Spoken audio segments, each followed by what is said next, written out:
Avui s'ha inaugurat el passeig marítim de l'Escala. És el primer que s'ha enllestit dels que van quedar completament destruïts pel fort temporal del desembre. Sí, una segona fase que aniria d'aquí on acaba el passeig fins a les façanes dels edificis que podeu veure aquí al meu darrere i que hauria vivia un repunt dels casos de tuberculosi. Enguany, però, se n'ha detectat uns 400, la xifra més baixa dels últims anys.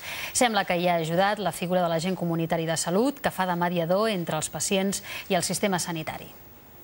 Persones sordes necessiten un intèrpret que els acompanyi. El problema és que les subvencions, tant de l'Estat com de la Generalitat, per a aquests acompanyaments s'ha reduït notablement i s'han de denegar moltes peticions.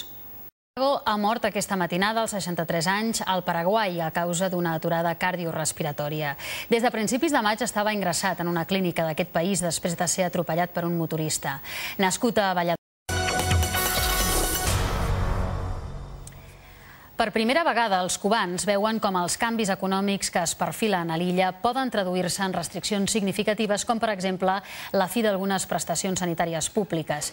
Sense renunciar als principis de la revolució, Raúl Castro intenta promoure una reducció del paper de l'Estat, descentralitzar l'economia i també combatre la corrupció.